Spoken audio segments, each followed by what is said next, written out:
जपोगे दुख कटेगा।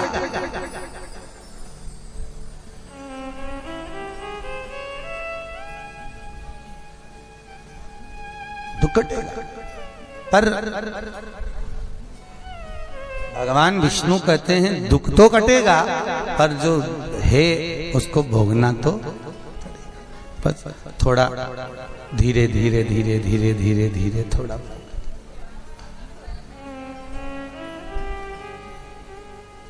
और जब परिवार कुटुंब कबीले से आसक्ति छूटती है तब मेरा भोला उनको अपना बना लेता है, शिव अपना बनाता है। जब आसक्ति छूटेगी तब शंकर मिलेगा। लोग भगवान का भजन कब करते हैं? जब कोई बता दे बहुत बड़ी बीमारी हो गई साहब, बहुत बड़ी, तब पंडित जी महामृत्युंजय का पाठ कर दीजिए, पंडित जी ये अनुष्ठान कर दीजिए, पंडित जी ऐसा कर दीजिए। उससे पहले धन तो था पर कभी शंकर याद नहीं आया, कभी भगवान का भजन याद नहीं आया, कभी संकीर्तन याद नहीं आया, केवल आसक्तियों में डूबता गया, केवल आसक्तियों में डूबा।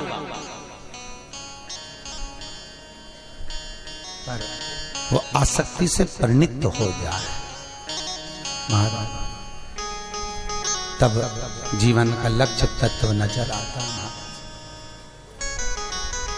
और ये चित्त, ये वृत्ति, ये मन तब परमात्मा की ओर जाता है। भले आपके पांव दुख रहे होंगे, आज परिक्रमा लेट हुई है, पांव भी दुख रहे होंगे, थोड़ी थकान भी होगी, सब कुछ है।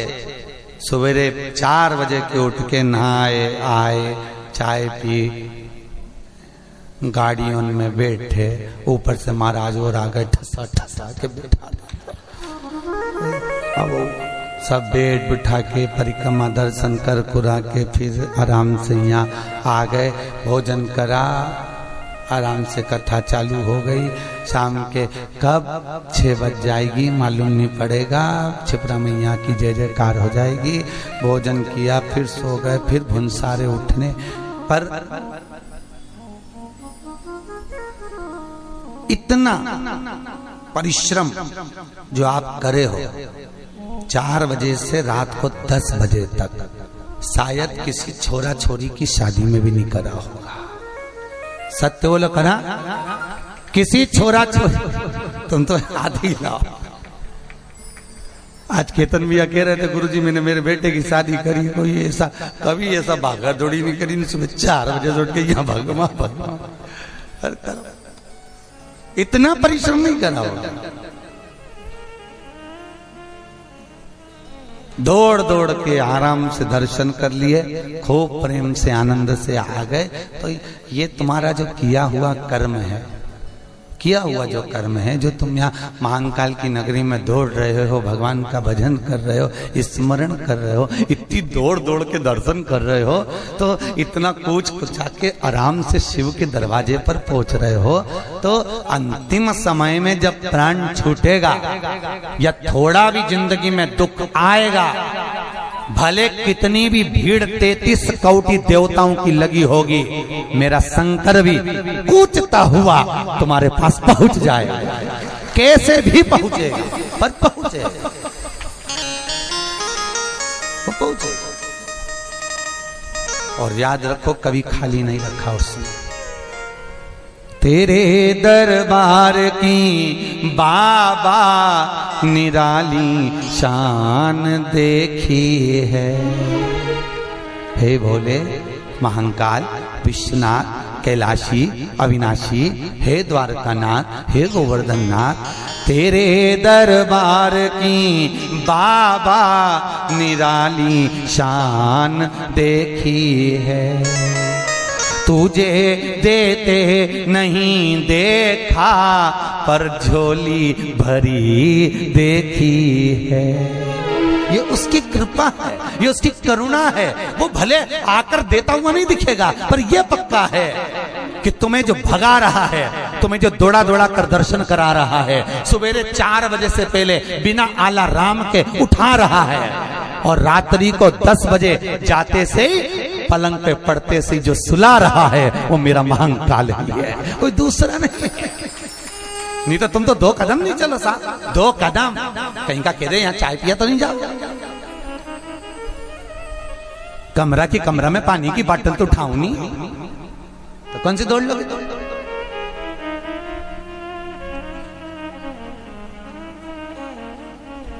और कोई हमसे कह दे गुरुजी, कौन कह रहे थे आज, कोई कह रहा था गुरुजी हम कितनी कथाओं में महाराजों की जाते हैं, महाराजों तो एसी का रूम छोड़ के नहीं आते हैं और कमरा नहीं छोड़े, आए नहीं, मिले नहीं, बस कहीं रह भी तो मुंडा दिखाए व्यासपीठ से न चला जाए, पर आप चलते हो हमारे साथ में, आनंद कर रहे, नाच रहे, कूद रहे, भोजन भजन कीर्तन स्मरण, और फिर सवेरे वहीं।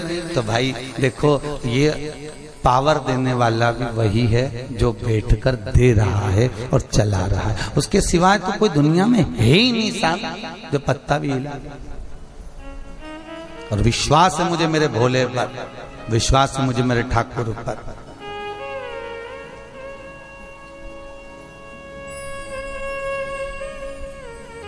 विश्वास है कि वो कितनी भी वो जिंदगी में दुख तकलीफ आवे पर वो साथ है। वो कहे तेरा साथ है तो मुझे क्या, अंधेरों में मिल रही रोशनी, वो है तो दुनिया का सारा सुख है साहब। बस उस भगवान से एक बात कहना, धन का मत मांगना, धन बिल्कुल मत मांगना, बिल्कुल मत मांगो। जो लक्ष्मी के पीछे पड़ा रहता है लक्ष्मी उससे दूर भाग जाती है, दूर भाग। लक्ष्मी बिल्कुल नहीं मांगना, भगवान से कहना भगवान हमारे भाग्य का देना, हमें दूसरे के भाग्य का भी नहीं चाहिए, और इतनी कृपा जरूर कर देना भोलेनाथ कि अंतिम क्षण तक भी मुझे पलंग पर मत पटकना, चलाते फिराते रहना, तेरा भजन कराते रहना। बहुत है, चलते फिरते तेरा भजन करती रहूं उतना बहुत है, बहुत।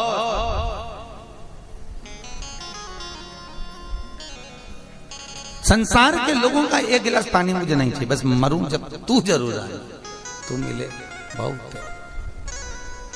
और तेरी जो परिक्रमा करी है 84 महादेव की, तेरा जो भजन करा है वो मुझे ज्ञात रहे, हर रोज मुझे याद आए।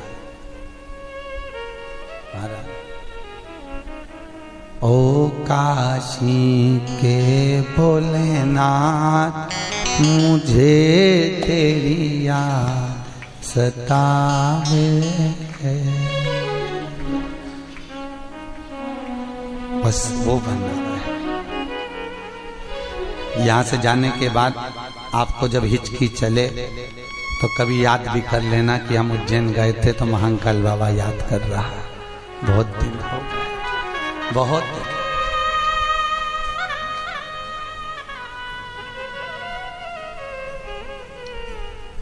भगवान का भजन है महाराज, उस परमात्मा को याद करो हर पल, हर क्षण, हर घड़ी। जितनी श्वास 21,600 श्वास इस मनुष्य के शरीर से प्रतिदिन निकलती है, कितनी? 21,600। स्कंद पुराण में लिखा 21,600 श्वास। गरुड़ पुराण स्कंद पुराण में जो लिख के दिया, तो क्यों दिया, क्या कारण था? तो वेद व्यास जी ने लिखा कि जब तक मां के गर्भ से जब बच्चा जन्म लेता है, जिस दिन मरता है उस दिन तक की पूरी 21,600 श्वास उतने समय की जोड़ी जाती है, और जोड़कर जब यमराज पाड़ा की पूंछ से बांध के लेकर जाता है, सारा हिसाब करता करता उसको बताते बताते जाता है 21,600 में से उस दिन तूने बुधवार के दिन इतनी श्वास भजन में लगी थी, इतनी खाने में लगी थी, इतनी चुगली में लगी थी, इतनी इसमें लगी। एक एक चीज का हिसाब ऐसा खोल के बताता है। फिर ये अंदर यमराज की पूंछड़ी से बंदा बंदा रोता हुआ जाता है कि पूरी की पूरी मैंने भजन में क्यों नहीं लगाई, मैंने पूरी सांस कहां गवाई। 21,600 श्वास का हिसाब तुमको देना है, कोई दूसरा नहीं देगा। भले कमाकर तुम कितना भी ढेर लगा दो, हिसाब तुमको देना है। वो भी कहेगा कि बोल तेरा क्या होगा रे कालिया, वो भी कहेगा अब आया मेरे चुंगल में, चल तड़पेगा, रोएगा, कहेगा मिली थी गवा दी। किसी ने सही कहा, श्वास श्वास में राम कहो, वृथा जन्म मत खोए, ना जाने इस श्वास का फिर आवण होए। 21,600 का प्रत्येक दिन का। अब लगा लो बचपन से लेकर तुम मरो जब तक का हिसाब लगाना। कितनी तारीख को पैदा हुई थी, नाल कितनी बजे कटी थी, मालूम है कछु? उस दिन से हिसाब लगाना अभी तक कितनी श्वास निकल गई, कितनी गई, कितनी आई, सब हिसाब लगा के रखो। ऊपर भी तो देना पड़ेगा, लेखा जोखा तो पूरा अपने हाथ में लेके चलो। अगर वो ज्यादा बताए तो तुम बता तो सकती हो, हैं? और 21,600 श्वास जो परमात्मा ने दी तुमको, अगर सही हिसाब लगेगा तो तुम्हारी ये 5 दिन की हिसाब सबसे अच्छा आएगा। क्योंकि सवेरे 4 बजे से शिव शिव शिव शिव शिव शंकर शंकर कथा सत्संग 84 महादेव दौड़ना दौड़ना भगवत भजन करना। रात के 10 बजे तक जितनी 21,600 में से श्वास गई आई, बस उसी का हिसाब सही लगने वाला है, उसी का हिसाब वही हिसाब। बाकी का तो फिर तुम देख लेना हो, बाकी का कोई दिक्कत नहीं।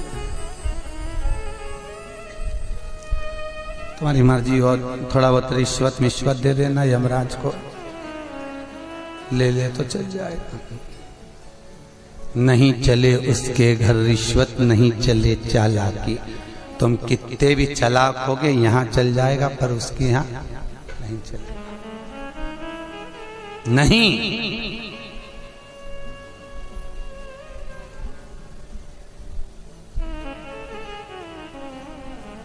नहीं चलेगा। भगवत भजन में दिन निकले रात निकले, पर महाराज बहुत कठिन है, बहुत कठिन।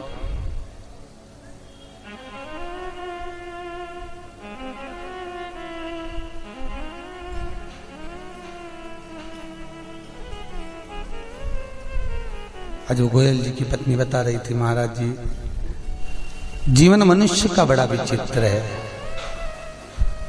बड़ा विचित्र। लोगों के घर में सोफा सेट है, हाफ सेट है, सोने का सेट है, चांदी का सेट है, डिनर सेट है, पर मनुष्य अब सेट है। सारे सेट हैं। अरे बोलो है कि नहीं? सब सेट है, उसके बाद भी अपसेट है, उसके बाद भी उसका दिमाग नहीं लग रहा, उसके बाद भी उसका चित्त शांति रत्ती भर के नहीं। सेट तो सारे धरे कहीं करूंगा, कहीं चाटोगा सोना का सेट के कि सोफा सेट के, सुख है पर दुख उतना ही बड़ा है, उतना। और भगवान नारद जी को माता मैनावती करे ये बेटी को नहीं ब्याऊंगी, किस्मत में जो लिखा है वो होना है, भाग्य में जो लिखा है वो होगा। भले तुम्हें याद नहीं कि तुमने कर्म क्या करा था, पर भोगना है, भोगना है।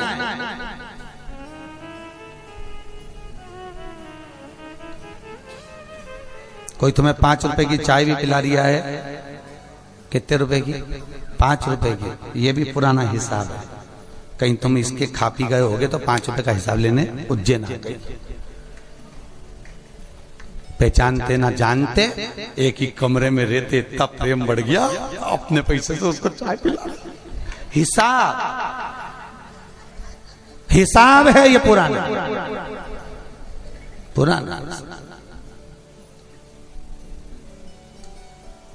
और ना तुम उसको पहचानती ना वो तुम्हें पहचानता, और एक कमरे में रह रहा है और 24 घंटा झगड़ा कर रहा है, ऐसी लड़ रहा जैसे सासों की तरह। तो ये भी हिसाब है। घर में चैन से रहे तो यहाँ झगड़, तो ये हिसाब। पुराने समय में तूने इसका जरूर कुछ बिगाड़ा होगा, तो इसने सोचा मिल उज्जैन।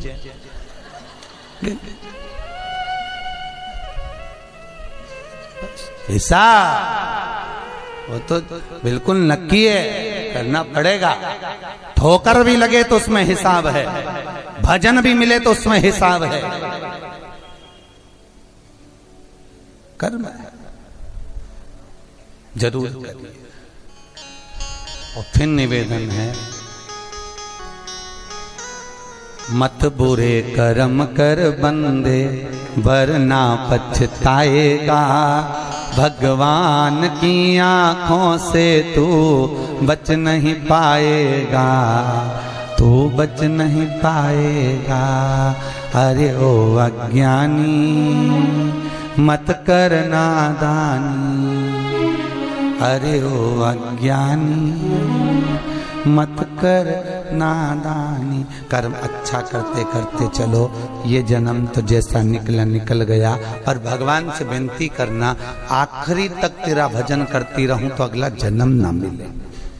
किसी को वापस पैदा होना हो तो हमको नहीं दिक्कत है कि आपका मन है, आपकी चॉइस हो कि मैं तो फिर पैदा हूं, नहीं हो तो मर्जी तुम्हारी। अब की बार जगदम्बा मिली, अगली बार चंद्र घंटा मिल जाएगी, इसमें क्या दिक्कत है? तो मन तुम्हारा है, तुम वापिस पैदा होना चाहो तुम्हारी मर्जी है। मुक्ति और मोक्ष में यही अंतर है। मुक्ति का मतलब है कि फिर जन्म हो जाना, और मोक्ष का मतलब है एक बार प्राण छोड़ गए दूसरी बार फिर नहीं आना। फिर नहीं।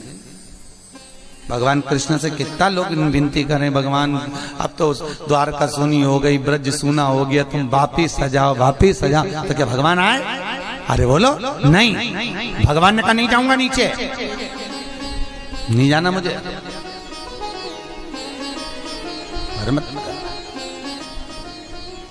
कोई राम जी से के तुम अवतार ले लो वापिस सजा, भगवान के नहीं आ सकता। पार्वती मैया के लिए माता मैनावती उदास हो गई, और हिमालय राज कह रहे हैं क्यों घबराती है, जो भाग्य में होगा वो रहेगा। चाहे तुम कितना भी कुछ समझ लो, कितना भी कुछ कर